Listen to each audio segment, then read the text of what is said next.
आपका स्वागत है हमारे चैनल कॉन्सेप्ट आईक्यू में। फ्रेंड्स, हम कर रहे हैं प्रीवियस ईयर के पेपर यूपी पीसीएस के। अब करेंगे हम 2015 का पेपर स्टार्ट। आइए देखते हैं अपने फर्स्ट क्वेश्चन से। एक तरफ सम्राट है, दूसरी तरफ विरुद्ध है या उपाधि। देखते हैं कौन किसने क्या उपाधि धारण की। तो अशोक ने जो है प्रियदर्शी की उपाधि धारण की थी। समुद्रगुप्त ने जो है आपका परक्रमांक की उपाधि धारण की थी। चंद्रगुप्त द्वितीय जो है विक्रमादित्य की, स्कंदगुप्त जो है क्रमादित्य की उपाधि धारण की थी। इस तरह से आपका आंसर हो जाएगा सी। सेकंड क्वेश्चन देखते हैं। कौन सिकंदर के साथ भारत नहीं आया था? नेरियाकस, आनेस, क्रिस्टस, अरिस्टिबुलस जो है ये सभी सिकंदर के साथ भारत आए थे, जबकि डायमेकस सिकंदर के साथ भारत नहीं आया था। ये जो है स्ट्रेबो के अनुसार सीरिया के राजा एंटियोकस ने डायमेकस नामक राजदूत जो है बिंदुसार के दरबार में भेजा था। क्वेश्चन है आपका से थर्ड। कौन सा एक है जो सही सुमेलित नहीं है? देखते हैं। लाइफ ऑफ हेवन सियांग हुई लिखी है, द नेचुरल हिस्ट्री टालेमी ने लिखी है, और हिस्टोरियल फिलिपी का जो है पाइपेम्पस की है। तो ये जो है गलत है आपकी। द हिस्ट्री जो है हेरोडोट्स की है। द हिस्ट्रीज किसकी है? तो द हेरोडोट्स की है। यहाँ पे देखते हैं। द नेचुरल हिस्ट्री जो है प्लिनी द एल्डर नामक रोमन लेखक की रचना है। क्वेश्चन नंबर 4 है। सर्ग, प्रतिसर्ग, वंश, मनवंतर और वंशानुचरी संकेतक हैं। किसके संकेतक हैं? वेदों के, उपनिषदों के, पुराणों के, सूत्रों के। तो ये आपके पुराणों के संकेतक हैं। पुराणों में 5 प्रकार के विषयों का वर्णन है। सर्ग, प्रतिसर्ग, वंश, मनवंतर, वंशानुचरित। सर्ग जो है बीज या आदि सृष्टि का पुराण है। प्रतिसर्ग आपका प्रलय के बाद पुनर्सृष्टि को कहते हैं। वंश में देवताओं एवं ऋषियों के वंश वृक्षों का वर्णन है। मनवंतर में कल्प के महायुगों का वर्णन है। वंशानुचरित में पुराणों के वे अंग हैं जिनमें राजवंशों की तालिकाएं दी हुई हैं। राजनीतिक अवस्थाओं, कक्षाओं और घटनाओं का वर्णन इसमें किया गया है।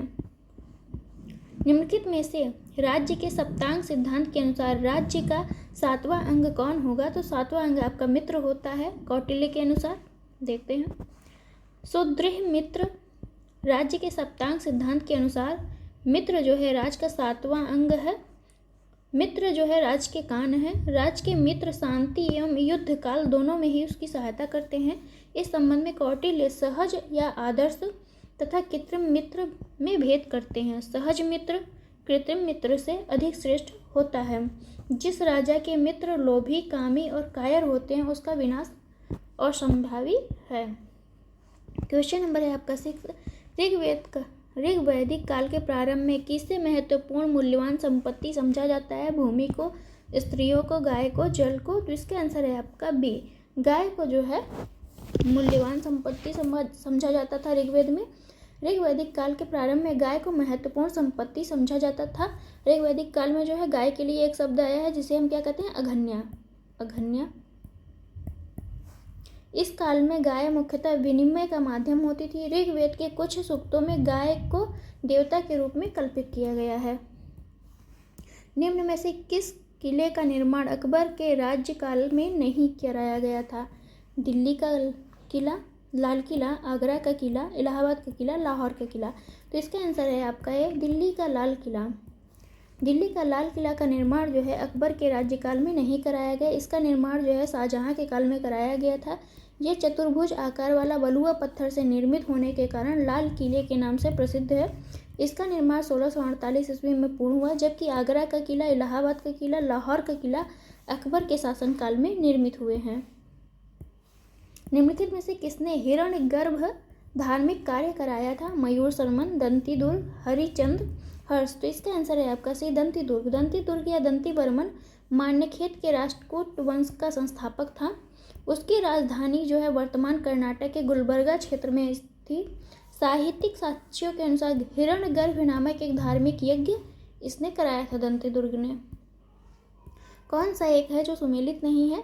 पानीपत का प्रथम युद्ध 1526 में होता है। खानवा का युद्ध जो है 1527 में होता है। घाघरा का युद्ध जो है आपका 1529 में होता है। चंदेरी का युद्ध जो होता है वो कब होता है?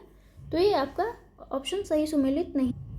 तो आपका डी ऑप्शन सही सम्मिलित नहीं है, क्योंकि चंदेरी का युद्ध जो होता है वो 1500 कब होता है, 28 में होता है। पानीपत का प्रथम युद्ध 1526 में बाबर और इब्राहिम लोदी के बीच हुआ। खानवा का युद्ध 1527 में बाबर और राणा सांगा के बीच होता है। और घाघरा का युद्ध 1529 में आपका बाबर और अफगानों के बीच होता है। चंदेरी का युद्ध जो है 1528 में बाबर और मेदिनी राय के बीच होता है। और सभी में बाबर ही जीतता है। क्वेश्चन नंबर 10 है, मुगल सम्राट जहांगीर ने निम्न में से किसे इंग्लिश खान की उपाधि दी थी? Albuquerque, William Hawkins, Francisco Almeida, Henry the Navigator. तो इसका आंसर है आपका सी, विलियम हॉकिंस। भारत में व्यापारिक कोठियों को खोलने के प्रयास के अंतर्गत ब्रिटेन के सम्राट जेम्स प्रथम ने 1608 ईस्वी में कैप्टन हॉकिंस को अपने राजदूत के रूप में मुगल सम्राट जहांगीर के दरबार में भेजा था। जहांगीर ने हॉकिंस को क्या कहा? इंग्लिश खां की उपाधि दी थी। दक्षिण भारत के पोलीगार कौन थे? साधारण जमींदार, महाजन, क्षेत्रीय प्रशासकीय और सैन्य नियंत्रक, नव धनाढ़ व्यापारी। तो इसका आंसर है आपका सी, क्षेत्रीय प्रशासकीय सैन्य नियंत्रक थे ये पोलीगार। पोलीगार एक सामंतवादी उपाधि थी जो दक्षिण भारत के नायक शासकों द्वारा 16वीं से 18वीं शताब्दी के दौरान नियुक्त किए गए क्षेत्रीय प्रशासकीय और सैन्य नियंत्रकों के एक वर्ग को प्रदान की जाती थी। सौमेंद्र नाथ टैगोर द्वारा स्थापित दल का नाम क्या है? तो इसका है क्रांतिकारी साम्यवादी दल नाम है। क्रांतिकारी साम्यवादी दल की स्थापना 1934 में सौमेंद्र नाथ टैगोर द्वारा की गई थी। यह पार्टी भारतीय साम्यवादी दल सीपीआई से टूटकर बनी थी। निम्न में से किस अधिवेशन के लिए कांग्रेस ने पहली बार एक महिला को अध्यक्ष चुना था? तो ये था आपका कलकत्ता अधिवेशन 1917 में, जिसने कौन अध्यक्ष था? तो महिला कौन थी? एनी बेसेंट थी। Annie Besant. देखते हैं यहाँ पे कांग्रेस के 32वें अधिवेशन का आयोजन जो है 26 से 29 दिसंबर 1917 को कलकत्ता में हुआ था। इसमें एनी बेसेंट को कांग्रेस का प्रथम महिला अध्यक्ष बनाया गया था। और प्रथम भारतीय महिला अध्यक्ष कौन थी? तो ये आपकी सरोजिनी नायडू थी, जब 1925 में कानपुर की अध्यक्षता इन्होंने की थी। लखनऊ में 1857 के स्वतंत्रता संग्राम का नेतृत्व किसने किया था? जीनत महल, हजरत महल, नाना साहेब, तात्या टोपे। तो इन हजरत महल ने 1857 का नेतृत्व लखनऊ से किया था। लखनऊ या अवध में विद्रोह का प्रारंभ 4 जून 1857 को हुआ। विद्रोह का नेतृत्व जो है बेगम हजरत महल ने किया। उन्होंने अपने अल्पवयस्क बेटे बिजरिस कादिर को जो है नवाब घोषित किया था। अब प्रशासन की बागडोर जो है अपने हाथ में ले ली थी। अंत में 21 मार्च 1858 को कैंपबेल ने गोरखा रेजिमेंट की सहायता से लखनऊ पर पुनः अधिकार कर लिया। तो किसने किया था? कैंपबेल ने पुनः अधिकार कर लिया था। लोक हितवादी उपनाम से किसे जाना जाता है? गोपाल हरि देशमुख, महादेव गोविंद रनाडे को, ज्योतिबा फूले को, बाल गंगाधर तिलक को। तो इसका आंसर है आपका ए, गोपाल हरि देशमुख को लोक हितवादी के नाम से जानते हैं। गोपाल हरि देशमुख महाराष्ट्र के एक समाज सुधारक थे। देशमुख ने साप्ताहिक पत्रिका प्रभाकर में लोक हितवादी उपनाम से महाराष्ट्र में समाज सुधार पर अपने लेख लिखे थे। कामागाटा मारू क्या था? औद्योगिक केंद्र, एक जहाज, एक बंदरगाह, सेना की एक टुकड़ी। तो ये एक जहाज था कामागाटा मारू। कामागाटा मारू भाप शक्ति से चलने वाला एक जापानी समुद्री जहाज था। पंजाब के 376 यात्रियों को लेकर यह जहाज 1914 में हांगकांग से कनाडा के लिए रवाना हुआ था, लेकिन कनाडा में एशियाई मूल के प्रवासियों से संबंधित कड़े कानूनों के कारण उन्हें कनाडा में प्रवेश की अनुमति नहीं दी गई थी। 1946 के कैबिनेट मिशन का नेतृत्व किसने किया था? तो Pethick Lawrence, Lord Linlithgow, Lord Wavell, Sir Simon. तो इनका क्या नाम है? पैथिक लॉरेंस ने जो है कैबिनेट मिशन का नेतृत्व किया था। फरवरी 1946 में लॉर्ड पैथिक लॉरेंस ने हाउस ऑफ लॉर्ड्स में घोषणा की कि मंत्रिमंडल का शिष्टमंडल, जिसमें वह स्वयं स्टेफोर्ड क्रिप्स और एबी एलेक्जेंडर होंगे, भारत जाएगा ताकि वायसराय की सहायता से भारतीय नेताओं से राजनीतिक मामले पर बातचीत कर सके। 1924 का बंगाल तारकेश्वर आंदोलन निम्नलिखित में से किसके विरुद्ध था? मंदिरों में भ्रष्टाचार, हिंसा, राजनीतिक नेताओं की गिरफ्तारी, सांप्रदायिकता। तो इसका आंसर है आपका ए, मंदिरों में भ्रष्टाचार से संबंधित था तारकेश्वर आंदोलन। वर्ष 1924 में बंगाल के तारकेश्वर शिव मंदिर के भ्रष्ट महंत के विरुद्ध तारकेश्वर आंदोलन चला था। महंत पर एक सरकारी कर्मचारी की पत्नी के साथ अवैध संबंध तथा मंदिर के धन के दुरुपयोग जैसे आरोप लगाए गए थे। वर्ष 1929 में जारी किए गए दीपावली घोषणा पत्र का संबंध था सांप्रदायिक समस्या से, श्रमिक नेताओं से, डोमिनियन स्टेट्स से, अस्पृश्यता से। तो इसका आंसर है आपका बी, डोमिनियन स्टेट्स से संबंध था दीपावली घोषणा पत्र का। 31 अक्टूबर 1929 को तत्कालीन गवर्नर जनरल लॉर्ड इरविन द्वारा जारी किए गए दीपावली घोषणा पत्र का संबंध जो है भारत को डोमिनियन स्टेट्स करने से था। गांधी जी को वन मैन बाउंड्री फोर्स कहकर किसने संबोधित किया था? तो माउंटबेटन ने कहा था one man boundary force. Mountbatten ने गांधी जी को वन मैन बाउंड्री फोर्स की उपाधि दी और कहा जो काम 50,000 हथियारबंद सिपाही नहीं कर सकते वह काम गांधी जी ने कर दिखाया। निम्नलिखित राज्यों के मत्स्य उत्पादन का सही अवरोही क्रम देखना है हमें। तो इसका आंसर है आपका सी, सबसे ज़्यादा आपका मत्स्य उत्पादन कहाँ होता है? तो आंध्र प्रदेश में, उसके बाद गुजरात में, फिर केरल में और सबसे लास्ट में आपका तमिलनाडु में। ये 2015-16 का डेटा है, आप नया डेटा देख लीजिएगा। सूची फर्स्ट को सूची सेकंड से सुमेलित करना है। जनजाति और राज्य हैं, देखते हैं। टोडा जनजाति जो है आपकी तमिलनाडु में मिलती है, लेपचा जनजाति आपकी सिक्किम में, और गारो मेघालय जो है वहाँ पे गारो जनजाति मिलती है। बिरहोर जनजाति आपको झारखंड में मिलती है। इस तरह से आपका ऑप्शन हो गया बी। क्वेश्चन नंबर है 23, कौन सा एक्स है जो सही सुमेलित नहीं है? तो देखते हैं। गर्म जल स्रोत है और अवस्थिति है। मणिकरण हिमाचल प्रदेश में स्थित है, तो ये बात सही है। ज्वालामुखी आपका जम्मू कश्मीर से संबंधित नहीं है। अनहोनी आपका एमपी से संबंधित है। अतप्त पानी आपका उड़ीसा से संबंधित है। तप्त पानी या तापा पानी दोनों होता है। ज्वालामुखी हिमाचल प्रदेश के कांगड़ा जिले में स्थित एक नगर परिषद है। हिंदू धर्म के प्रसिद्ध 51 शक्तिपीठों में से एक ज्वालामुखी शक्तिपीठ यहीं स्थित है। तो ये आपका कहाँ स्थित है? आपका अनहोनी ज्वालामुखी कहाँ अवस्थित है? तो ये अवस्थित है हिमाचल प्रदेश के कांगड़ा जिले में, न कि जम्मू कश्मीर में। क्वेश्चन नंबर है 24, दूधगंगा नदी निम्न में से किसमें अवस्थित है? जम्मू कश्मीर, हिमाचल प्रदेश, उत्तराखंड और पश्चिम बंगाल। तो इसका आंसर है आपका ए और सी दोनों लिया है। जम्मू कश्मीर और उत्तराखंड दोनों ही लिया गया है। दूधगंगा नामक नदियाँ जम्मू कश्मीर के अतिरिक्त उत्तराखंड और महाराष्ट्र में भी प्रवाहित होती हैं, इसलिए इस प्रश्न का उत्तर ए और सी दोनों माना गया है। उत्तर प्रदेश लोक सेवा आयोग ने इससे विकल्प ए सही माना है। तो इस तरह से जो आयोग मानता है वही आप भी मानिए।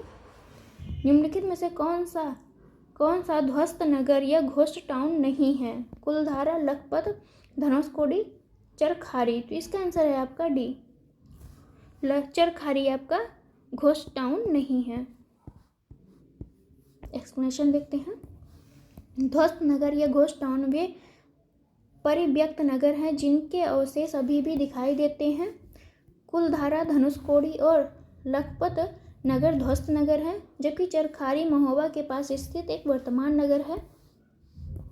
भारत के निम्न झीलों में से कौन जम्मू कश्मीर में अवस्थित है? फुलहर झील, कोलेरू झील, अंचार झील और हमीरसर झील। तो ये है आपका सी, अंचार झील जो है आपका जम्मू कश्मीर में स्थित है। फुलहर झील आपका फुलझर झील जो है यूपी में स्थित है। कोलेरू झील आपका आंध्र प्रदेश में स्थित है। देखते हैं। कोलेरू झील आपका आंध्र प्रदेश में, हमीरसर झील आपका गुजरात में, फुलहर झील आपका यूपी में और अंचार झील आपका जम्मू कश्मीर में स्थित है। देखते हैं झीलें और अवस्थिति। अष्टमुडी झील कहाँ है? तो ये आपका केरल में है। पुलिकट झील कहाँ मिलेगी? तो ये आपका तमिलनाडु में मिलेगी। रूपकुंड झील जो है आपका उत्तराखंड में और सूरज कुंड आपका हरियाणा में मिलेगा। इस तरह से आपका आंसर हो गया बी, ऑप्शन आपका सही है। अगला क्वेश्चन देखते हैं। क्वेश्चन नंबर है 28, भारत की निम्न मिट्टियों में से कौन बेसाल्ट लावा के उपक्षय के कारण निर्मित हुई है? जलोढ़ मिट्टी है, लेटराइट मिट्टी है, लाल मिट्टी है, रेगुर मिट्टी है। तो इसका ऑप्शन है आपका डी, लेटराइट मिट्टी, रेगुर मिट्टी जो है बेसाल्ट लावा के उपक्षय के कारण निर्मित हुई है। भारत में रेगुर मिट्टियों का निर्माण बेसाल्ट लावा के उपक्षय के कारण हुआ है। इसे काली मिट्टी भी कहते हैं। ये मिट्टियाँ दक्कन ट्रैप के ऊपरी भागों में विशेष रूप से महाराष्ट्र, एमपी, गुजरात, आंध्र प्रदेश और कर्नाटक में पाई जाती हैं। ज्वालामुखी विस्फोट से निकले लावा के ठंडे होने के उपरांत उसके उपक्षय होने से काली मिट्टी या रेगुर मिट्टी का या कपास मिट्टी का निर्माण होता है। निम्न नहरों में से किसे दामोदर नदी से निकाला गया है? सरहिंद नहर, एडन नहर, बिस्ट दोआब और ईस्टर्न ग्रे नहर। तो इसका आंसर है आपका बी ऑप्शन सही है आपका, एडन नहर। एडन नहर जो है वर्ष 1938 में दामोदर नदी से निकाली गई थी। यह 65 किलोमीटर लंबी है, लगभग 10,000 हेक्टेयर भूमि को सिंचित करती है। कांडला निम्न में से किसके लिए प्रसिद्ध है? जलपोत भंजन उद्योग के लिए, हीरा काटने और पालिश करने के लिए, निर्यात प्रसंस्करण क्षेत्र के लिए, परंपरागत कला शिल्प के लिए। तो इसका आंसर है आपका सी, निर्यात प्रसंस्करण क्षेत्र के लिए जो है कांडला प्रसिद्ध है। कांडला एक बंदरगाह भी है। कांडला जो है एक समुद्री बंदरगाह है जो गुजरात के कच्छ जिले में स्थित है। माल का संचालन, कार्गो हैंडल की मात्रा, वॉल्यूम की दृष्टि से यह भारत का सबसे बड़ा बंदरगाह है। यह निर्यात प्रसंस्करण के लिए प्रसिद्ध क्षेत्र है। निम्न में से कौन भारत में सबसे बड़ी मशीनीकृत खान है? रत्नागिरी खान, जयपुर खान, सुंदरगढ़ खान, बेलाडीला खान। तो आपका आंसर है डी, बेलाडीला खान जो है सबसे बड़ी मशीनीकृत खान है। छत्तीसगढ़ के बस्तर जिले में स्थित बेलाडीला खान से उत्तम कोटि के हेमेटाइट और मैग्नेटाइट लौह अयस्क का उत्पादन किया जाता है। बेलाडीला खान भारत में सबसे बड़ी मशीनीकृत खान है। यहाँ से उत्पादित लौह अयस्क को विशाखापत्तनम बंदरगाह से जापान को निर्यात किया जाता है। निम्न में से किस राज्य में टीन अयस्क का प्रमुख भंडार है? असम, छत्तीसगढ़, जम्मू कश्मीर, बंगाल। तो इसका आंसर है आपका सी, छत्तीसगढ़। छत्तीसगढ़ राज्य में टीन अयस्क का प्रमुख भंडार है। उल्लेखनीय है कि छत्तीसगढ़ भारत का एकमात्र टीन उत्पादक राज्य है। टीन अयस्क कैल्सीस्टेराइट के नाम से जाना जाता है। क्वेश्चन नंबर है 33। निम्न में कौन जल लवणता प्रवणता को प्रदर्शित करता है? थर्मोक्लाइन, पाइक्लोनाक्लाइन, हेलोक्लाइन और केमोक्लाइन। तो इसका आंसर है आपका बी, हेलोक्लाइन जो है लवणता को प्रदर्शित करता है। महासागर का वह क्षेत्र जहाँ गहराई के साथ साथ लवणता तीव्र गति से बढ़ती हो उसे क्या कहते हैं? हेलोक्लाइन कहलाता है वो। हमारे उपग्रह में मृदु जल की सर्वाधिक मात्रा है नदियों में, झीलों एवं झरनों में, महाद्वीप एवं पर्वतीय हिम नदियों में, भूमिगत जल में। तो इसका आंसर है आपका सी, महाद्वीपीय एवं पर्वतीय हिम नदियों में जो है मृदु जल सर्वाधिक पाया जाता है। कुल जल का 97% खारे जल के रूप में सागरों में है। अलवण जल या मृदु जल 3% में से 2.4% हिमनद और ध्रुवीय बर्फ के रूप में है जो उपयोग योग्य नहीं है। इस प्रकार उपयोग के लिए अलवण जल कुल जल की मात्रा का 1% से भी कम प्राप्त होता है। अलवण जल की कुल मात्रा जो है 3% का 68.7% ध्रुवीय बर्फ, छत्रक एवं हिमनदों के रूप में है। इतना है, इसका कोई मतलब नहीं है। निम्न कालों में से किसे प्रायः लघु हिमकाल कहा जाता है? तो इसका ऑप्शन है आपका सी, 1650 से 1870 ईस्वी को हम क्या कहते हैं? लघु हिमकाल कहते हैं। निम्नलिखित में से कौन सा मृदा से संबंधित है? Edaphic, biotic, climatic, topography. तो इसका आंसर है आपका ए, इडेफिक को जो है मृदा से ये संबंधित है। इडेफिक मृदा भौतिक एवं रासायनिक विशेषताओं से संबंधित है। क्वेश्चन नंबर है 37। कौन सा एक है जो सही सुमेलित नहीं है? देखते हैं। विश्व का सबसे ऊंचा टुगेला प्रपात जलप्रपात, तो ये गलत है आपका। विश्व की सबसे बड़ी जो झील है वो सुपीरियर झील है ताजे पानी की, तो ये सही है। विश्व की सबसे ऊंची झील जो है टिटिकाका झील है जो नौगम्य झील है। विश्व की दूसरी सबसे गहरी झील आपका टंगानिका झील है। पहली कौन सी है विश्व की? तो बैकाल झील है। देखते हैं आगे। जो जलप्रपात है वो कौन सा? एंजल जलप्रपात है। एंजल जलप्रपात है जो आपका साउथ अमेरिका में है। विश्व का सबसे ऊंचा जलप्रपात एंजल जलप्रपात है।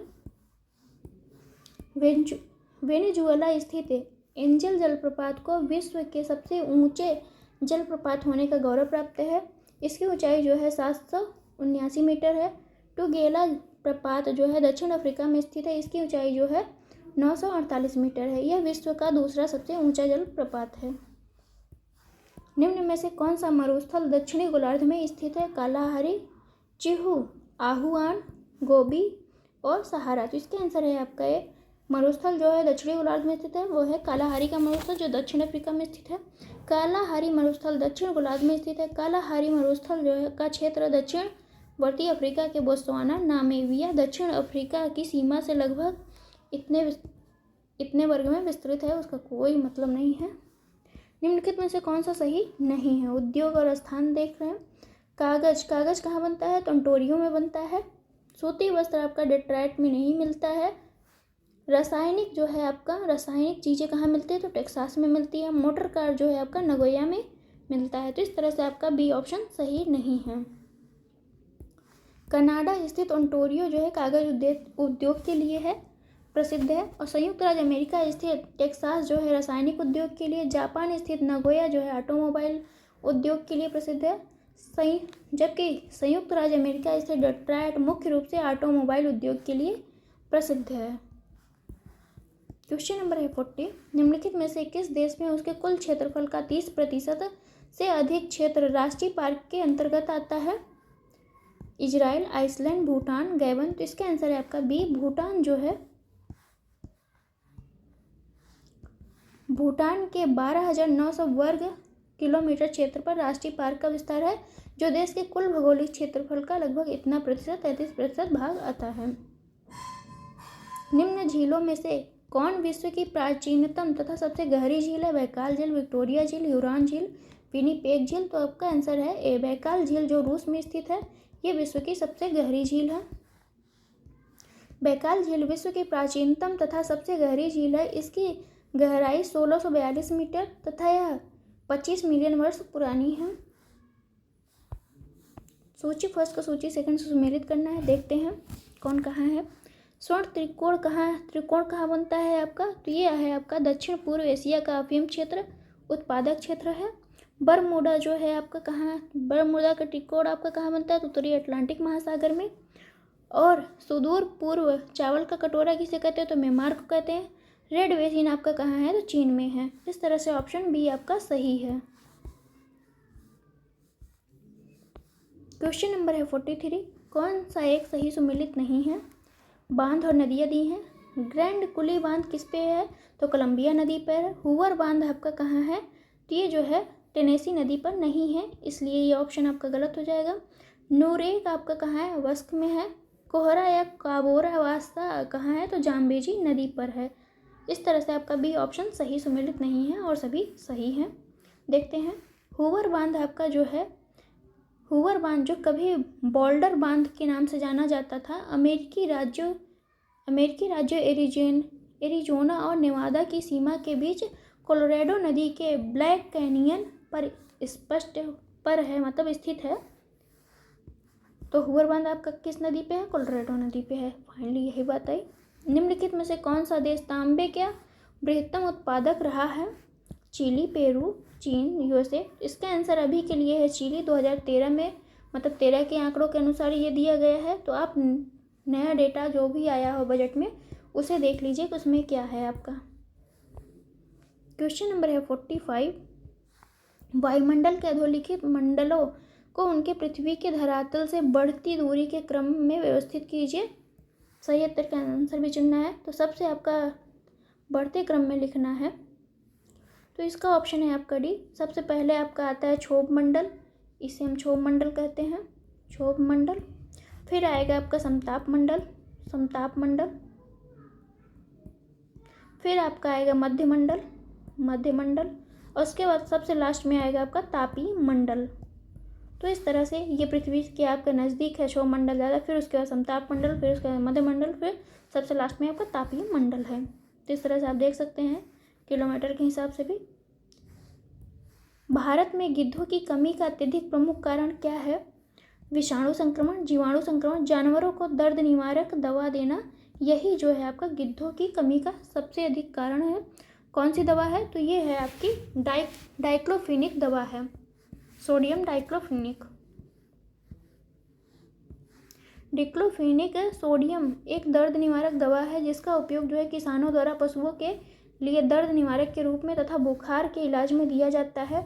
डिक्लोफेनिक सोडियम के प्रयोग के दौरान जब पशु मर जाता है, मरे हुए पशु का मांस जो है गिद्ध खाता है, तो अभी 30 दिन के भीतर गिद्ध की भी मृत्यु हो जाती है। इससे क्या होता है कि गिद्धों की संख्या में कमी आ रही है। सिगरेट के धुएं में मुख्य प्रदूषक कौन सा है? कार्बन मोनोऑक्साइड व डाइऑक्सीसीन, कार्बन मोनोऑक्साइड व निकोटीन, कार्बन मोनोऑक्साइड व बेंजीन, डाइऑक्सीसीन व बेंजीन। तो इसका आंसर है आपका सी, कार्बन मोनोऑक्साइड व बेंजीन धुएं के सिगरेट के धुएं में मिलती है। सिगरेट का धुआं रसायनों का एक जटिल मिश्रण है। इसके धुएं में carbon monoxide, hydrogen cyanide, nitrogen oxide जैसी गैसें पाई जाती हैं। साथ ही फॉर्मल्डिहाइड, एक्रोलीन, बेंजीन जैसे अस्थायी रसायन भी पाए जाते हैं। निकोटीन भी सिगरेट के धुएं में पाई जाती है, लेकिन इसकी मात्रा बहुत कम होती है निकोटीन की। निम्न में से कहाँ आर्सेनिक द्वारा जल प्रदूषण सर्वाधिक है? हरियाणा में, मध्य प्रदेश में, राजस्थान में, पश्चिम बंगाल में। तो इसका आंसर है आपका डी, पश्चिम बंगाल में। भारत के गंगा ब्रह्मपुत्र के मैदानी इलाकों में जो है, बांग्लादेश के पद्मा और मेघना के मैदानी इलाकों में भूमिगत जल आर्सेनिक प्रदूषण से अत्यधिक है। वहाँ पे भारत के 7 राज्यों पश्चिम बंगाल, झारखंड, बिहार, उत्तर प्रदेश, असम, मणिपुर, छत्तीसगढ़ के राजनांदगांव गांव में भूमिगत जल में आर्सेनिक बहुत ज़्यादा है। भारत में सर्वप्रथम 1983 में पश्चिम बंगाल में आर्सेनिक द्वारा जल प्रदूषण का मामला सामने आया था। आगे चलते हैं। क्वेश्चन नंबर है 49। निम्नलिखित में से कौन पारिस्थितिकी तंत्र के विषय में सही नहीं है? यह अजैविक एवं जैविक दोनों संगठनों से युक्त है। इसकी अपनी स्वयं की उत्पादकता होती है। यह एक बंधन तंत्र होता है। यह प्राकृतिक संसाधन तंत्र होता है। तो इसका आंसर है आपका सी, यह एक बंधन तंत्र नहीं होता है, बाकी सब सही है। पारिस्थितिकी तंत्र एक खुला तंत्र होता है। पारिस्थितिकी तंत्र एक प्राकृतिक इकाई है जिसमें एक क्षेत्र विशेष के सभी जीवधारी अर्थात पेड़, पौधे, जानवर, अणुजीव शामिल हैं जो अपने अजैव पर्यावरण के साथ अंतःक्रिया करके एक संपूर्ण जैविक इकाई बनाते हैं।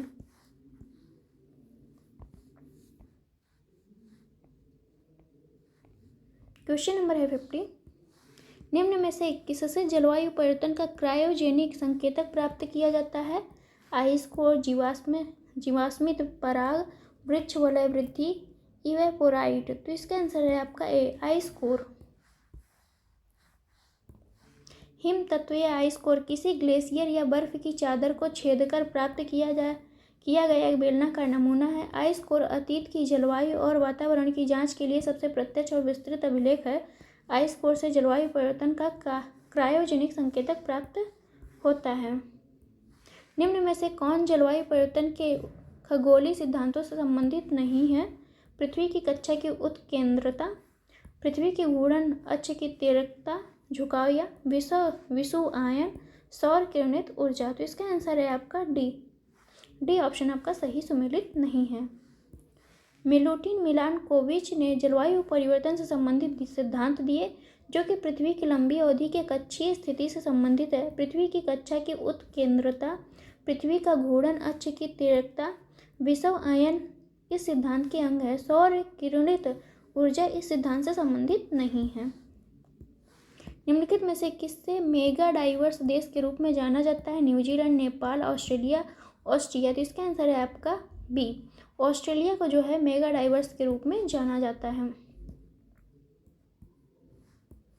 मेगा डाइवर्स ऐसे देशों का समूह जहां पृथ्वी की अधिकांश प्रजातियां पाई जाती हैं, इसलिए इन देशों को अत्यधिक जैव विविध माना जाता है। पर्यावरण से संबंधित अमेरिकी गैर लाभकारी संस्था कंजर्वेशन इंटरनेशनल ने 1998 में 17 मेगा डाइवर्स देशों की पहचान की थी, जिसमें ऑस्ट्रेलिया, चीन, दक्षिण अफ्रीका, अमेरिका, भारत जैसे देश शामिल हैं। निम्न में से किसकी औसत शुद्ध प्राथमिक उत्पादकता सबसे कम है? शीतोष्ण कटिबंधीय वन के, उष्ण कटिबंधीय वन के, शीतोष्ण कटिबंधीय घास प्रदेश के, उष्णकटिबंधीय सवाना के। तो इसका आंसर है आपका सी, शीतोष्णकटिबंधीय घास प्रदेश के जो है शुद्ध प्राथमिक उत्पादकता कम होती है। जिस दर पर एक पारिस्थितिकी तंत्र जैव तंत्र ऊर्जा का संग्रह करता है, श्वसन प्रक्रिया में उपयोग की गई ऊर्जा का छोड़कर उसे शुद्ध प्राथमिक उत्पादकता कहते हैं। शीतोष्णकटिबंधीय घास की औसत शुद्ध प्राथमिक उत्पादकता 500 ग्राम प्रति वर्ग मीटर प्रति वर्ष होती है। शीतोष्णकटिबंधीय वन की लगभग ये है, कोई मतलब नहीं इसका। आप कौन सा एक सही सुमेलित नहीं है? प्रथम विश्व जलवायु सम्मेलन कब आया? तो 1979 में। पृथ्वी शिखर सम्मेलन एजेंडा 21 आया था, और ये कब हुआ था? तो 1992 में हुआ था। पृथ्वी शिखर सम्मेलन +5 1997 में हुआ था। इस 92 में 5 जोड़ दीजिए, 97 आ जाएगा आपका। कार्बन व्यापार प्रोटोकॉल जो था ये आपका मॉन्ट्रियल से संबंधित नहीं है। मॉन्ट्रियल प्रोटोकॉल आपका किससे संबंधित है? तो ये आपका मॉन्ट्रियल प्रोटोकॉल आपका ओजोन परत से संबंधित है। किससे? ओजोन से संबंधित है। और कार्बन व्यापार प्रोटोकॉल आपका कब आता है? तो क्योटो प्रोटोकॉल के तहत ये आता है। क्वेश्चन नंबर है 55। निम्न में से कौन सा सागरीय राष्ट्रीय उद्यान है? भीतरकनिका, सुंदरवन, गहीरमाथा, मन्नार की खाड़ी। तो ये आपका डी है, मन्नार की खाड़ी जो है सागरीय राष्ट्रीय उद्यान है। मन्नार की खाड़ी सागरीय राष्ट्रीय उद्यान है, तमिलनाडु में स्थित है। इसकी स्थापना 1986 में हुई थी। निम्नलिखित में से किस देश ने गैसोलीन में इथेनॉल मिश्रित करना कानून अनिवार्य कर दिया है? चीन, स्विट्जरलैंड, यूके, ब्राज़ील। तो ये उस टाइम का क्वेश्चन था, इस टाइम ब्राज़ील ने किया था। वर्ष 1976 में से ही ब्राज़ील सरकार ने गैसोलीन में इथेनॉल मिश्रित करना कानून का अनिवार्य कर दिया था। निम्नलिखित में से किसे भारत में जैविक विविध हॉटस्पॉट के रूप में पहचाना गया? सुंदरवन, पश्चिमी घाट, मनास, चेरापूंजी। तो इसका आंसर है आपका भी पश्चिमी घाट को जो है जैविक हॉटस्पॉट माना गया है। भारत में टोटल 4 जैविक हॉटस्पॉट हैं। जैव विविधता हॉटस्पॉट केवल उष्णकटिबंधीय प्रदेशों में ही नहीं बल्कि उच्च अक्षांशीय प्रदेशों में भी पाए जाते हैं। भारत में 4 जैव विविधता हॉटस्पॉट स्थल हैं। ये कौन कौन से हैं? पूर्वी हिमालय, पश्चिमी घाट, भारत म्यांमार सीमा एवं सुंडरलैंड, अंडमान निकोबार द्वीप समूह सहित म्यांमार भारत की सीमा वाले क्षेत्र और सुंडरलैंड का ही भाग है। निम्नलिखित में से कौन एक पारिस्थितिक तंत्र की जैव विविधता की बढ़ोतरी के लिए उत्तरदायी नहीं है? पारिस्थितिकी तंत्र की उत्पादकता, मध्य व्यवधान, पारिस्थितिक तंत्र की आयु, पोषण स्तरों की कम संख्या। तो इसका आंसर है आपका डी, पोषण स्तरों की कम संख्या। इससे संबंध इसका नहीं है। पोषण स्तरों में कमी से एक विशेष वर्ग के जीवों की संख्या में वृद्धि होती है, जबकि जैव विविधता में कमी आती है। वहीं जैव विविधता की बढ़ोतरी में इकोसिस्टम की उत्पादकता, उसकी आयु तथा मध्य व्यवधान सहायक होते हैं। निम्न में से कौन प्रवाल विरंजन में सर्वाधिक महत्वपूर्ण कारक है? प्रवाल सैलों का खनन, प्रवाल रोगों का फैलना, सागरीय जल में अवसादों का जमाव, वैश्विक उष्णन। तो ये है आपका ग्लोबल वार्मिंग से जो है प्रवाल विरंजन हो रहा है। प्रवाल विरंजन समुद्री तापमान और अम्लता में वृद्धि सहित पर्यावरणीय दबाव के कारण होता है, जिससे सहजीवी शैवाल का मोचन और प्रवालों की मृत्यु दोनों घटित होती है। प्रवाल विरंजन का सर्वाधिक महत्वपूर्ण कारक जो है वैश्विक उष्णन या ग्लोबल वार्मिंग है। क्वेश्चन नंबर है 60। कौन सा एक कथन है जो सही है? जैव मंडलीय पारिस्थितिकी तंत्र में ऊर्जा का प्रवाह एक दिशी होता है। तो ये बात सही है कि ऊर्जा का प्रवाह एक दिशी होता है। जैव मंडलीय पारिस्थितिकी तंत्र में ऊर्जा का प्रवाह चक्रीय होता है। तो नहीं, ऊर्जा का प्रवाह चक्रीय नहीं होता है इसमें। प्राकृतिक पारिस्थितिकी तंत्र में बढ़ते पोषण स्तर के साथ ऊर्जा का सापेक्षिक क्षय घटता रहता है। तो ये भी गलत है। प्रगामी बढ़ते पोषण स्तरों के साथ प्रजातियां सुलभ ऊर्जा का उपयोग करने में कम दक्ष होती हैं। तो ये भी आपका गलत है। तो इस तरह से आपका आंसर सही होगा ए, केवल एक सही है।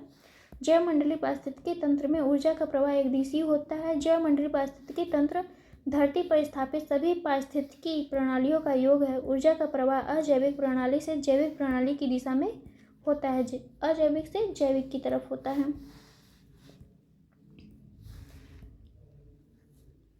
पायरोहीलियोमीटर का प्रयोग निम्न में से किसे नापने के लिए किया जाता है? तो ये सोलर रेडिएशन को मापने के लिए किया जाता है।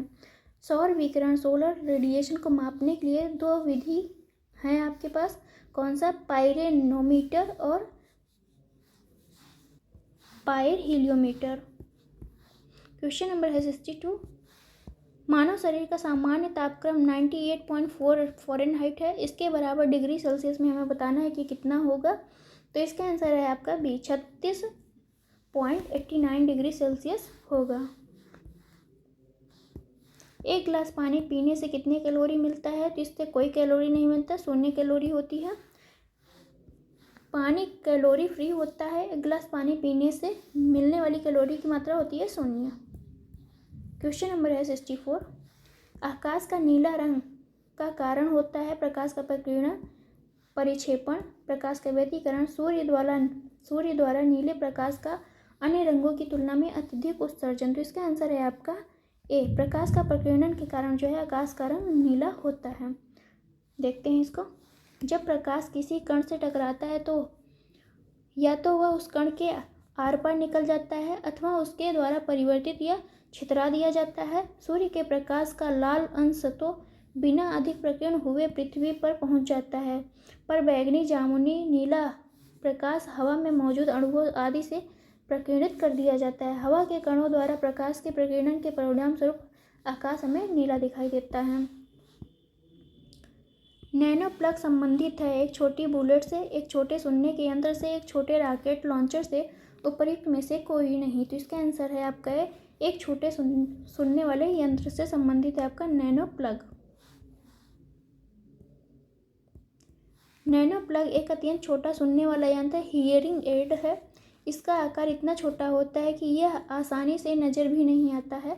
साथ ही उपयोगकर्ता को सुनने की क्षमता और आवश्यकता के अनुरूप इसे कंप्यूटर सॉफ्टवेयर के जरिए प्रोग्राम किया जाता है। रोगियों के दांत देखने में दंत चिकित्सकों का द्वारा कौन सा दर्पण प्रयोग किया जाता है? उत्तल, अवतल, समतल, उपरोक्त में से कोई नहीं। तो इसका आंसर है आपका बी, अवतल लेंस का प्रयोग किया जाता है। दांत हमें दिखाना होता तो हम आ करते हैं, तो आ से अवतल लेंस, आ अवतल लेंस, ऐसे आप याद रख सकते हैं। 67 दृष्टि दोष मायोपिया वाला व्यक्ति देख सकता है नज़दीक स्थित वस्तु को स्पष्ट रूप से, दूर स्थित वस्तु को स्पष्ट रूप से, नज़दीक एवं दूर स्थित वस्तुओं को स्पष्ट रूप से, न ही नज़दीक की न ही दूर की वस्तुओं को देख सकता है। तो इसका आंसर है आपका ये, नज़दीक में स्थित वस्तु को वह स्पष्ट रूप से देख सकता है जिसको मायोपिया हुआ है। मायोपिया या निकट दृष्टि दोष में पास की वस्तुएं तो साफ दिखती हैं लेकिन दूर की वस्तुएं धुंधली नजर आती हैं। निकट दृष्टि दोष को अवतल लेंस प्रयुक्त करके ठीक किया जा सकता है। निकट में हम किसका प्रयोग करेंगे? तो अवतल लेंस का प्रयोग करेंगे। क्वेश्चन नंबर है आपका 68। निम्नलिखित में से कौन सा अर्धचालक है? प्लास्टिक, लकड़ी, एल्यूमिनियम, जर्मेनियम। तो इसका आंसर है आपका डी, जर्मेनियम और सिलिकॉन आपका अर्धचालक है। जर्मेनियम और सिलिकॉन अर्धचालक पदार्थ होते हैं। ऐसे पदार्थ के प्रत्येक परमाणु के संयोजी इलेक्ट्रॉन अपने समीप के परमाणुओं के एक एक संयोजी इलेक्ट्रॉन के सहयोग से सहयोजक बंध की रचना करते हैं और पदार्थ क्रिस्टल का रूप ले लेता है। जर्मेनियम चतुर्संयोजी तत्व है। क्वेश्चन नंबर है 69। बॉक्साइट अयस्क है लोहे का, तांबे का, एल्यूमिनियम का, सोने का। तो इसका आंसर है बी आपका एल्यूमिनियम का है बॉक्साइट अयस्क। कांसा मिश्रित धातु है, तांबा टीन का, तांबा जस्ता का, तांबा चांदी का, तांबा सीसा का। तो इसका आंसर है आपका ये, तांबा और टीन मिलाकर हम क्या बनाते हैं? कांसा बनाते हैं। निम्न प्रजातियों में कौन सी दांत वाली व्हेलों में विशालतम है? Finback whale, sperm whale, blue whale, humpback whale. तो इसका आंसर है आपका सी, स्पर्म व्हेल जो है वो दांत, उनके दांत क्या होते हैं? बड़े होते हैं, वो दांत वाले वेल होते हैं। स्पर्म वेल जो है विशालतम दांत वाली वेल है। पूर्ण वयस्क नर स्पर्म वेल 50 से 55 फीट लंबी तथा 35 से 45 टन वजनी होती है। जब डॉक्टर किसी को कहता है कि उसे टेट्राप्लेजिया हो गया है तो उसका क्या आशय होता है? उसे पक्षाघात हो गया है, केवल दाएं हाथ का, केवल बाएं हाथ का, कि दोनों पैरों का, दोनों हाथों एवं पैरों का। तो इस तरह से ऑप्शन है आपका डी, दोनों हाथों एवं दोनों पैरों का उसे पक्षाघात हो गया है या लकवा हो गया है। टेट्राप्लेजिया से तात्पर्य दोनों हाथों एवं दोनों पैरों के पक्षाघात से है। इसे हम क्वाड्रिप्लेजिया भी कहा जाता है। पैराप्लेजिया एक ऐसी अवस्था है जिसमें चोट या बीमारी के कारण शरीर के निचले हिस्से दोनों पैरों में पक्षाघात हो जाता है। बासमती चावल के दाने पकाने पर लंबे हो जाते हैं क्योंकि उसमें बाहुल्य होता है लाइसिन का, शर्करा का, एमाइलेज का, तेल का। तो इसका आंसर है आपका बी, एमाइलेज का उसमें बाहुल्य होता है, बहुत ज़्यादा होता है। चावल जो होते हैं चावल में दो प्रकार के स्टार्च पाए जाते हैं, एमाइलेज और एमाइलोपेक्टिन। सामान्यतः चावल की लंबे दाने वाली किस्मों में बासमती में एमाइलेज की अधिक मात्रा होती है। मध्यम तथा छोटे दाने वाले चावल की किस्मों में जो है एमाइलोपेक्टिन अधिक मात्रा में पाया जाता है। शरीर के अंदर लौह की कमी से उत्पन्न होने वाला कौन सा रोग है? वड़ांधता, रक्तहीनता, रतौंधी, तपेदिक। तो इसका आंसर है आपका सी, रक्तहीनता। लौह की कमी से कौन सा रोग होता है? तो रक्तहीनता या एनीमिया रोग होता है। मानव गुर्दे में पथरी में निम्न में से किसकी वजह से बनती है? Calcium acetate, sodium acetate, calcium oxalate, sodium benzoate. तो इसका आंसर है आपका भी, कैल्शियम ऑक्जेलेट के कारण जो है पथरी बनती है। कैल्शियम ऑक्जेलेट एक रासायनिक तत्व है जिसका रासायनिक सूत्र ये है, मानव गुर्दे में पथरी का मुख्य घटक होती है। यदि कोई मानव रोग विश्व के बृहद क्षेत्र में फैलता है तो उसे क्या कहते हैं? पेंडेमिक, एंडेमिक, एपिडेमिक और एपिजूटिक। तो इसका आंसर है आपका ए, पेंडेमिक कहते हैं उसे। जब कोई रोग किसी विशेष क्षेत्र या जनसंख्या में स्थायी रूप से विद्यमान रहता है तो ऐसी स्थिति को एंडेमिक कहते हैं। और जब कोई संक्रामक रोग किसी निश्चित जनसंख्या में बड़ी संख्या में लोगों में कम समय में तेजी से फैलता है तो ऐसी स्थिति को एपिडेमिक कहलाती है। एपिडेमिक स्थिति का विश्व के बृहद क्षेत्रों में विस्तार पेंडेमिक कहलाता है। निम्न में से कौन सा जल जनित रोग है? चेचक, हैजा, मलेरिया, तपेदिक। तो इसका आंसर है आपका सी, हैजा जो है जल जनित रोग है। हैजा एक संक्रामक आंत्रशोथ रोग है जो वाइब्रियो कालेरी नामक जीवाणु के कारण होता है। मनुष्यों में इसका संचरण जीवाणु द्वारा दूषित भोजन या पानी को ग्रहण करने के माध्यम से होता है। जेनेटिक इंजीनियरिंग में निम्न में से किसका प्रयोग होता है? Plastid, mitochondria, plasmid, ribosome. तो इसका आंसर है आपका बी, प्लाज्मिड का प्रयोग होता है। जेनेटिक इंजीनियरिंग में प्लाज्मिड का प्रयोग किया जाता है। एक जीवाणु की सभी सामान्य गतिविधियों का नियंत्रण इसके एकल गुणसूत्र और जीन के छोटे छल्ले पर निर्भर करता है, जिसे क्या कहते हैं? प्लाज्मिड कहते हैं। जेनेटिक इंजीनियरिंग एक अलग जीव के गुणसूत्र को प्लाज्मिड में डाला जा सकता है। यह जीवाणु एक नया पदार्थ बनाने की अनुमति देता है। निम्न में से कौन सा तना है? शलजम, गाजर, अदरक और शकरकंद। तो इसका आंसर है आपका बी, अदरक जो है तना है, बाकी सब एक जड़ है। गन्ना, आलू, अदरक तने का रूपांतरण है, जबकि अर्थात इनका संग्रह अंग तना है। किसी व्यक्ति का रक्तचाप अगर 140 mmHg है तो इसका उल्लेख है। Hg से क्या तात्पर्य है? हाइड्रोजन से, हाइग्रोमीटर से, मरकरी से, हीलियोग्राफी से। तो इसका आंसर है आपका बी, मरकरी से संबंधित है Hg का।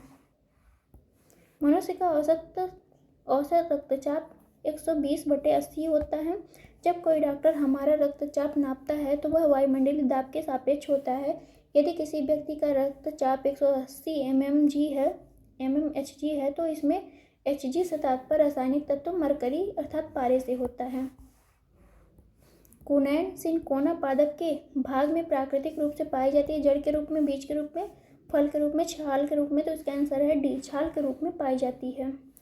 कुनैन मलेरिया के उपचार के लिए एक प्रमुख औषधि है जिसे सिनकोना नामक पौधे की छाल से प्राप्त किया जाता है। लौंग है तने की गांठें, पत्तियां, जड़ की गांठें, सूखे फूल। तो इसका आंसर है डी, सूखे फूल। लौंग क्या है? तो एक सूखे फूल है या पुष्पकलिका है। लौंग जो है यूजीनिया कैरियोफाइलेटा नामक मध्यम कद वाले सदाबहार वृक्ष की पुष्पकलिका है जिसे सुखाकर मसालों, औषधि, भोज्य पदार्थों इत्यादि के रूप में प्रयोग किया जाता है। निम्न में से कौन सा पादप हार्मोन है? Insulin, thyroxine, estrogen, cytokinin. तो इसका आंसर है आपका डी। हार्मोन कौन सा है? तो साइटोकाइनिन आपका हार्मोन है।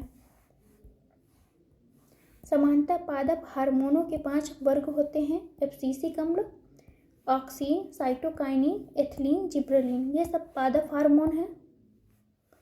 यहाँ पे आपका पूछ रहा था पादप हार्मोन, तो साइटोकाइनिन आपका पादप हार्मोन है। पेड़ पौधों में जाइलम मुख्यतः जिम्मेदार होते हैं आहार वहन के लिए, अमीनो एसिड वहन के लिए, जल वहन के लिए, ऑक्सीजन वहन के लिए। तो इसका आंसर है आपका सी। जल वहन के लिए जो होता है जाइलम का प्रयोग किया था। जैसे जल, जैसे जाइलम। और फ्लोएम का प्रयोग आपका आहार ले जाने के लिए किया जाता है। संवहनी पादपों में 2 प्रकार के परिवहन ऊतक होते हैं, फ्लोएम और जाइलम। जाइलम जो है जल का संवहन करता है। मानव शरीर का तापक्रम होता है, जाड़ों में घट जाता है, गर्मियों में बढ़ जाता है। न ही जाड़ों में घटता है और न ही गर्मियों में बढ़ता है, जाड़ों में बढ़ जाता है। तो इसका आंसर है सी। मनुष्य का ताप जो है न जाड़ों में घटता है न गर्मियों में बढ़ता है।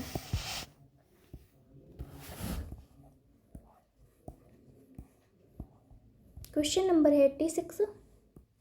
निम्न में से किसे दिसंबर 2014 में भारत द्वारा सफलतापूर्वक प्रक्षेपण किया गया? तो इसका आंसर है आपका ए। ये 2014 का है, तो कोई मतलब नहीं है। निम्नलिखित में से कौन सा सूचना का अधिकार अधिनियम 2005 से संबंधित है? लिली थॉमस बनाम भारत संघ, नंदनी सुंदर बनाम छत्तीसगढ़ राज्य, नमित शर्मा बनाम भारत संघ, उपरोक्त में से कोई नहीं। तो इसका आंसर है आपका सी। नमित शर्मा बनाम भारत संघ जो है सूचना का अधिकार से संबंधित है। क्वेश्चन नंबर है 88। निम्न में से कौन भारतीय संविधान के अंतर्गत मौलिक कर्तव्यों में सम्मिलित नहीं है? देश की रक्षा करना एवं राष्ट्र की सेवा करना, हमारी सामाजिक सांस्कृतिक की गौरवशाली परंपरा का महत्व समझना और उसका परिरक्षण करना, ग्राम पंचायतों के गठन में सहायता करना, सार्वजनिक संपत्ति को सुरक्षित रखना एवं हिंसा से दूर रहना। तो ये सी है जो आपका ये डीपीएसपी में है, न कि मौलिक कर्तव्य में। डीपीएसपी आर्टिकल 40 में ग्राम पंचायतों के गठन की बात की गई है। ग्राम पंचायतों के गठन में सहायता करना भारतीय संविधान का मूल कर्तव्य नहीं है। आर्टिकल 40 के अनुसार राज्य के नीति निर्देशक तत्वों में ग्राम पंचायतों के संगठन का बात की गई है। आगे चलते हैं। Question number 89। भारत की संविधान की विषय सूचियों में दिए गए विषयों के अतिरिक्त विषयों पर कौन कानून बना सकता है? सर्वोच्च न्यायालय, राज्य विधानमंडल, संसद, क्षेत्रीय परिषदें। तो इसका आंसर है बी। संसद बना सकती है विषयों पर कानून। भारतीय संविधान का आर्टिकल 248 संसद की अवशिष्ट शक्ति विधायी शक्ति के बारे में प्रावधान करता है। इसके अनुसार संसद को किसी ऐसे विषय के संबंध में जो समवर्ती सूची या राज्य सूची में प्रगणित नहीं है या उल्लेखित नहीं है, उस पर विधि बनाने की अनंत शक्ति किसकी है? तो संसद की है। भारत के राष्ट्रपति की अनुपस्थिति में यदि उपराष्ट्रपति उपलब्ध नहीं है तो राष्ट्रपति की तरह निम्नलिखित में से कौन कार्य कर सकता है? भारत के प्रधान न्यायाधीश, प्रधानमंत्री, लोकसभा के अध्यक्ष, भारत के महान्यायवादी। तो इसका आंसर है आपका ये। भारत के प्रधान न्यायाधीश कार्य कर सकते हैं। आर्टिकल 65 के अनुसार यदि मृत्यु, त्यागपत्र अथवा हटाए जाने की स्थिति में राष्ट्रपति का पद रिक्त हो तो पद का कार्यभार उपराष्ट्रपति संभालेगा। यदि किन्हीं कारणों से उपराष्ट्रपति भी उपलब्ध नहीं हो तो उच्चतम न्यायालय का मुख्य न्यायाधीश या उसके न रहने पर भी उस न्यायालय का जो है वरिष्ठतम न्यायाधीश जो है उस पद पर बैठेगा।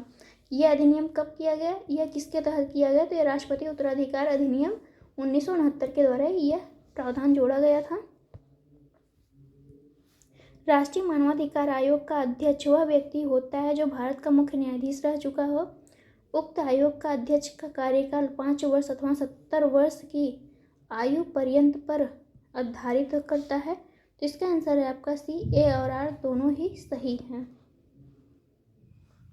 मानवाधिकार संरक्षण अधिनियम 1993 की धारा 3 राष्ट्रीय मानवाधिकार आयोग के गठन का प्रावधान करता है। इसके अनुसार राष्ट्रीय मानवाधिकार आयोग का अध्यक्ष वही व्यक्ति होगा जो उच्चतम न्यायालय का मुख्य न्यायमूर्ति रहा हो, जबकि धारा 66(1) के अनुसार अध्यक्ष के रूप में नियुक्त किया गया कोई व्यक्ति अपने पद पर ग्रहण करने की तारीख से 5 वर्ष की अवधि तक या 70 वर्ष की आयु तक रहेगा।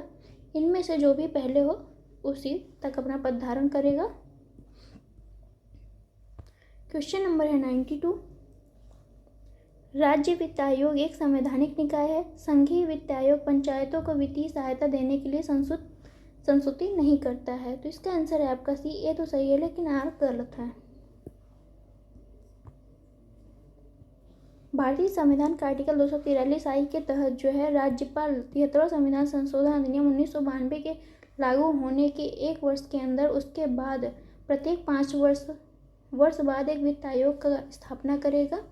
राज्य वित्त आयोग एक संवैधानिक संस्था है। वहीं अनुच्छेद 283 के तहत जो है संघीय वित्त आयोग राज्य वित्त आयोग की सिफारिशों के आधार पर राज्यों की पंचायतों को संसाधन की उपलब्धता के लिए राज्य की संचित निधि में वृद्धि के लिए आवश्यक उपाय करेगा। संविधान का निम्न अनुच्छेदों में से कौन से उपबंधित करता है कि मत बराबर होने की दशा में लोकसभा के अध्यक्ष का मत निर्णायक होगा और उसका प्रयोग करेगा। तो इसका आंसर है आपका सी। आर्टिकल 100 ये उपबंधित करता है। व्यक्तिगत स्वतंत्रता के लिए उच्च न्यायालय निम्नलिखित में से किस रिट को जारी कर सकता है?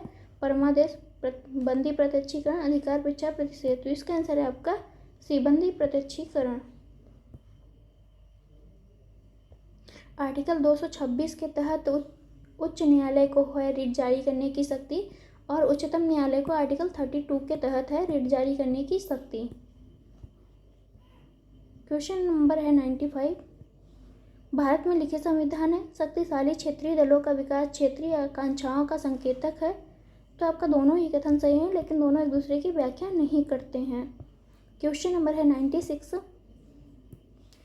आर्टिकल 108 के अंतर्गत लोकसभा और राज्यसभा की संयुक्त बैठक आहूत की जाती है राष्ट्रपति द्वारा, लोकसभा स्पीकर द्वारा, प्रधानमंत्री द्वारा, राज्यसभा के उपाध्यक्ष द्वारा। तो इसका आंसर है आपका ए। राष्ट्रपति द्वारा है जो आहूत की जाती है और इसकी अध्यक्षता कौन करता है संयुक्त बैठक की? तो वो लोकसभा स्पीकर करता है।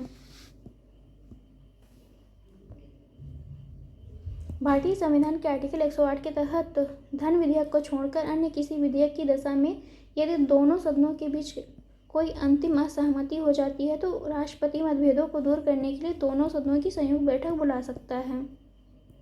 संविधान के अंतर्गत निम्न में से कौन मौलिक अधिकार केवल भारतीय नागरिकों को प्राप्त है? भारत में रहने वाले विदेशियों को नहीं मिलते हैं। विधि के समता, समानता, विचार तथा व्यक्ति की स्वतंत्रता आर्टिकल 19, जीवन तथा व्यक्तिगत स्वतंत्रता आर्टिकल 20 और यह है आर्टिकल 14, धर्माचरण की स्वतंत्रता तो यह है आर्टिकल 25। तो इस तरह से आपका आंसर है बी। आर्टिकल 19 जो है सिर्फ नागरिकों को प्राप्त है। तो कौन कौन से हैं जो सिर्फ नागरिकों भारत के नागरिकों को प्राप्त हैं विदेशियों को नहीं? तो ये है आपका आर्टिकल 15, 16, 19 और 30 और 29 ये सभी जो हैं भारतीय नागरिकों को प्राप्त हैं। क्वेश्चन नंबर है आपका 98। राज्य निर्वाचन आयोग एक संवैधानिक प्राधिकरण है। बिल्कुल है, इसका जिक्र है आपका 243 के में। ग्रामीण स्थानीय निकायों के निर्वाचन पर भारत के निर्वाचन आयोग का निरीक्षण रहता है। तो आर गलत है आपका। ये सही है लेकिन आर गलत है। राज्य निर्वाचन आयोग एक संवैधानिक प्राधिकरण है 73वां संविधान संशोधन और 74वां के तहत 1992 के तहत। राज्यों में पंचायत तथा शहरी निकायों के चुनावों में भारत का निर्वाचन आयोग की कोई भूमिका नहीं होती। इसकी भूमिका होती है राज्य निर्वाचन आयोग की भूमिका होती है। वहाँ पे पंचायतों में भारत के राष्ट्रपति को महाभियोग द्वारा हटाने की प्रक्रिया निम्नलिखित में से किस अनुच्छेद में वर्णित है? तो यह आपका आर्टिकल 61 में वर्णित है। क्वेश्चन नंबर है 100। निम्न में से कौन एक भारत के संविधान का संघीय लक्षण नहीं है? केंद्र तथा राज्यों के बीच शक्ति का बंटवारा, पूर्ण रूप से लिखित संविधान, एकहरी नागरिकता, स्वतंत्र न्यायपालिका। तो एकहरी नागरिकता आपका एकात्मक शासन के तहत आता है, न कि संघीय लक्षण के तहत आता है। क्वेश्चन नंबर है 101। निम्न में से किस राज्य में सर्वप्रथम लोकायुक्त कार्यालय की स्थापना हुई थी? महाराष्ट्र, बिहार, उत्तर प्रदेश, उड़ीसा। तो इसका आंसर है आपका ए महाराष्ट्र।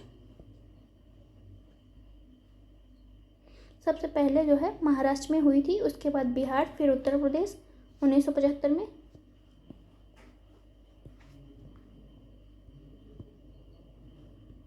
संविधान के किस संशोधन द्वारा केंद्रीय मंत्रियों की संख्या लोकसभा के कुल सदस्यों के 15% पर सीमित कर दी गई? तो 91 संविधान संशोधन के द्वारा कर दी गई थी ये।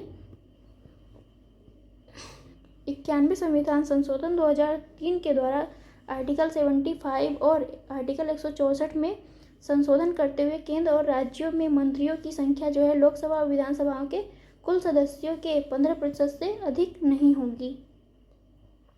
भारत में मत देने का अधिकार निम्नलिखित में से कौन सा है? मौलिक अधिकार, संवैधानिक अधिकार, प्राकृतिक अधिकार, वैधानिक अधिकार। तो ये आपका वैधानिक अधिकार है। मत देने का अधिकार कैसा अधिकार है? तो वैधानिक अधिकार है। क्वेश्चन नंबर 104, लोकसभा में एंग्लो इंडियन समुदाय के आरक्षण का प्रावधान संविधान में किया गया है। तो आर्टिकल जो है 331 के तहत अब जो है ये समाप्त कर दिया गया है।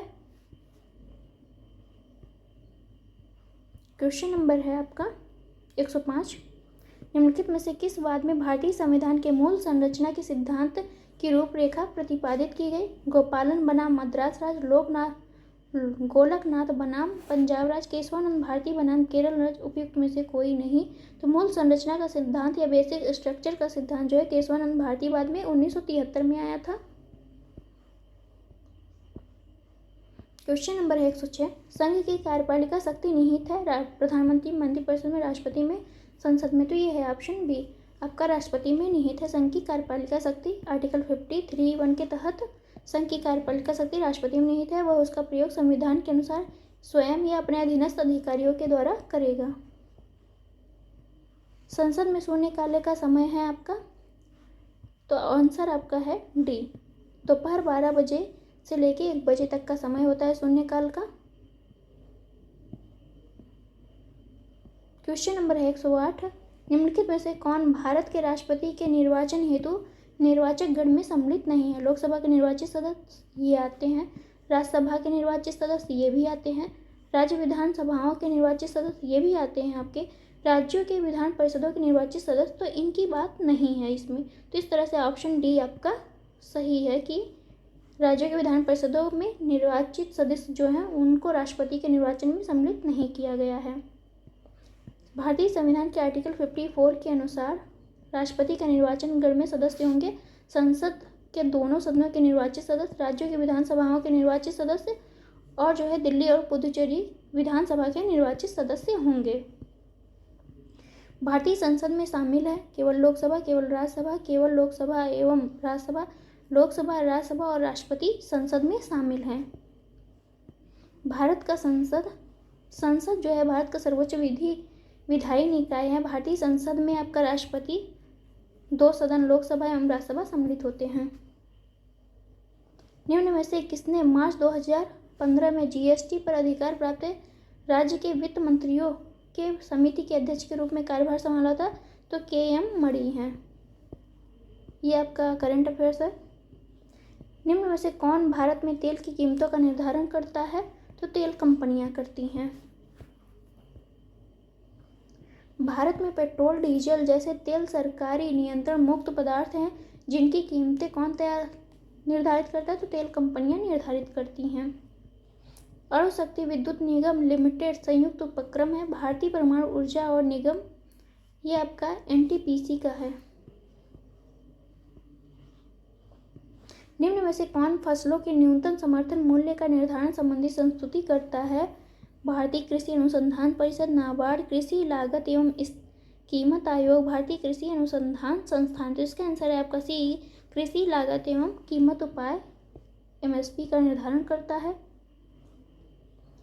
तो कृषि लागत एवं कीमत आयोग जो है विभिन्न कृषि उत्पाद कीमतों में प्रति वर्ष होने वाली गिरावट से कृषकों की रक्षा के उद्देश्य से न्यूनतम समर्थन मूल्य नियत करने का सुझाव सरकार को देता है। यह न्यूनतम समर्थन मूल्य कृषकों की उत्पादन लागत के आधार पर निर्धारित की जाती है।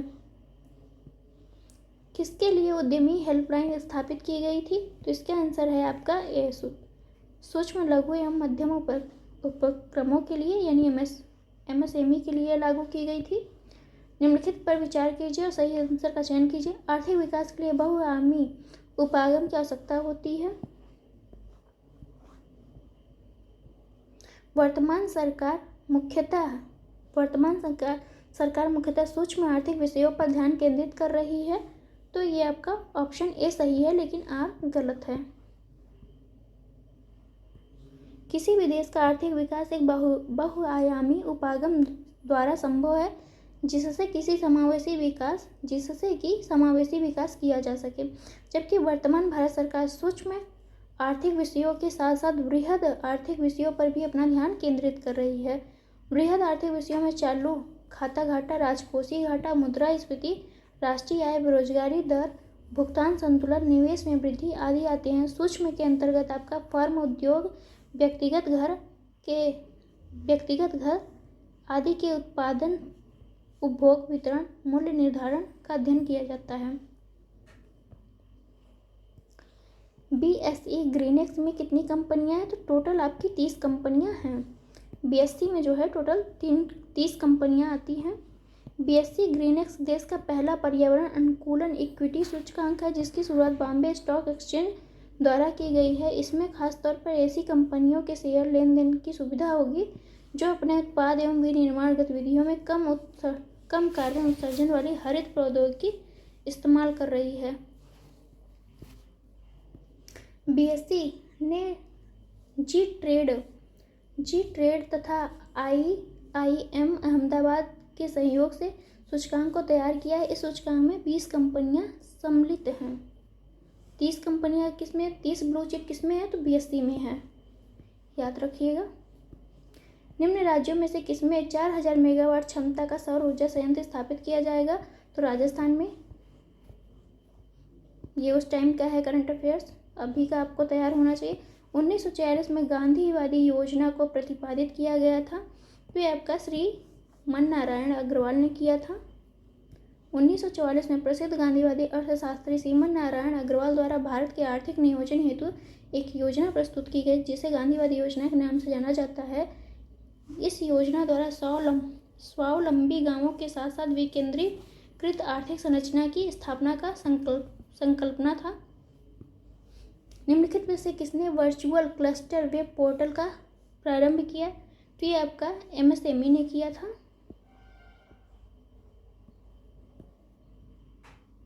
सूची फर्स्ट को सूची सेकंड सम्मिलित करना है, देखते हैं। WTO जो है आपका समानता व्यापार में मात्रात्मक प्रतिबंधों के उपयोग को निषिद्ध करता है। IMF जो है भुगतान संतुलन में असंतुलन को ठीक करने के लिए वित्त प्रदान करता है। सार्क आपका क्या करता है? ये दक्षिण एशियाई देशों के बीच सहयोग को बढ़ावा देता है। IDA जो है नम्य ऋणों की स्वीकृति देता है। इस तरह से आपका आंसर हो जाएगा सी। क्वेश्चन नंबर है 121।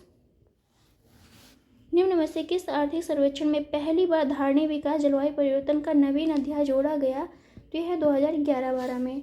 2011-12 के आर्थिक सर्वेक्षण में पहली बार धारणीय विकास और जलवायु परिवर्तन का नवीन अध्याय जोड़ा गया था। भारत की जनगणना 2011 के अनुसार 2001 से 11 की अवधि में देश में जनसंख्या वृद्धि का प्रतिशत कितना था? तो 17.70 था। नगरीकरण के कारणों के संबंध में निम्न कथनों पर विचार कीजिए। सही कूट से उत्तर का चयन कीजिए। ग्रामीण से नगरीय क्षेत्रों में प्रवास की ऊंची दर, शहरों में शैक्षणिक संस्थाओं की बढ़ती संख्या, औद्योगिकरण की ऊंची दर, ग्रामीण क्षेत्रों में ऊंचा जीवन स्तर। तो इसका आंसर है आपका 1, 2, 3 सही है, जबकि चौथा आपका सही नहीं है। 2011 की जनगणना के अनुसार भारत में लिंग अनुपात क्या है? तो इसमें से कोई भी नहीं है। भारत में लिंगानुपात कितना है? तो ये 943 है। भारत में 943 प्रति 1000 पर 943। 2011 की जनगणना के अनुसार उत्तर प्रदेश की जनसंख्या भारत की जनसंख्या की कितनी है? तो ये 16.16% है।